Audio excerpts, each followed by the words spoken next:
अजून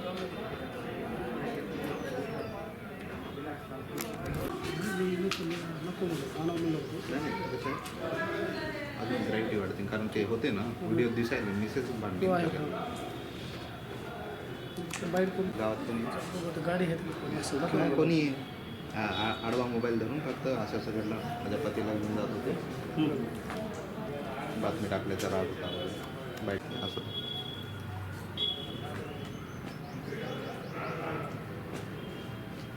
ते कुटुंब आले म्हणून बायको खतरनाक रुद्रावतार केला म्हणून पळाले. सर मला इंग्लिश कळणार तर कळून घेऊन नाही. ती नव्यानं टक्के MBBS सेकंड इयर झालेली आहे आणि कलासून आहे. दाखवले म्हणून ते कामाला नाही तुला नेत होते प्रत्येक हातात लावते भाऊ, कसेच लावते सगळं. आतापर्यंत 5-6 जण मजा कोणी बेवऱ्याच्या धरलं तर चावलेली आहे. ती जवळ जेवण दिलं ते घरला गेले, मी बसलो गेले काय. मी मनोज मनपूर्वे अर्धापूर तालुका प्रतिनिधी तसेच श्रमिक लोकराजीला काम करतो. तसंच एका वर्तवाहिनीला एका सिटी न्यूज म्हणून प्रसार माध्यम आहे यूट्यूबवर, मी त्या पण वर्तवाहिनीला मी काम करतो आहे. आणि मी काल 24 रोजी कालच्या 24 मार्च रोजी मी एक बातमी प्रसारित केली होती. DJ बंद आणि लहानमध्ये दारू विषयावर रोष व्यक्त म्हणून गायकवाड्याचा कायम आहे, बातमी छापली होती. तर काल मला एकाचा फोन आला की रात्री फोन 9:30ला फोन आला की बाबा मनोज कुठं, मी घरी बाहेर या थोडं तुम्हाला बोलायचं म्हणून. मला बाहेर बोलवलं, मी बाहेर आलो. तर बाहेर आल्याच्यानंतर त्यानं मला धक्काबुक्की केली आणि माझा मोबाईल वळवून घेतल्यानं मी परत काय केलं, बाबा माझा मोबाईल द्या, जे काही बातमी आहे मी काही ते विषय तुमच्या विरोधात नाही किंवा कोण्या प्रशासनाच्या नाही, मी असं म्हणलो. तर त्याने माझ्या पाठीशी पळाले, मी हाताला धरल्यावर मी पळून गेलो. पळून गेलो, गावातल्या गलीमध्ये गेलो. गलीमधून त्यानं मला गलीतून उचलून आणलं, परत गाडीवर बसवलं आणि आरडाओरडा केला. माझ्या घरचे कुटुंब आले आणि गावकरी आले. या गावकऱ्याच्या समोर मला धक्काबुक्की करून मला गाडीवर बसवून देत होते. आणि लहानमध्ये एक कॅलन आहे बसस्टँड रोडला, त्या कॅनलवर 20 जण असे थांबलेले, त्यांच्याकडून आम्हाला माहिती भेटली, तिथून मला मारण्याचा प्रयत्न करणार होते.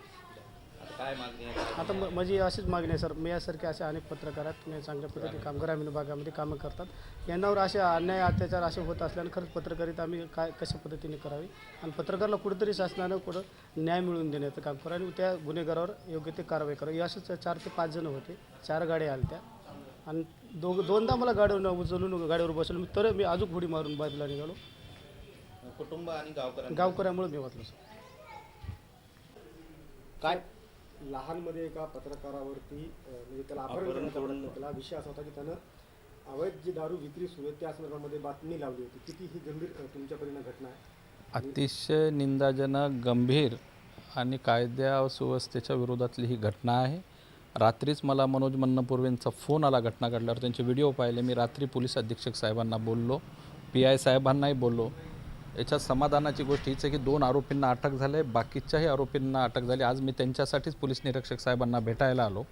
हा अपहरणाचा तर प्रयत्न आहेच, त्याच्यानंतर हा दारू माफियाची दादागिरी आहे आणि अशी कुठलीही गोष्ट सहन केल्या जाऊ नये, कायद्याला ती सहनही केल्या जाणार नाही असं मला पोलीस अधीक्षक साहेब आणि PI साहेबांनी सांगितलेलं आहे. आता ते कायदेशीर चर्चा करून यामध्ये किती BNS खाली सिरियस गुन्हे दाखल करता येतील तेवढे गुन्हे दाखल केले जातील असं त्यांनी आश्वस्त केलं आहे.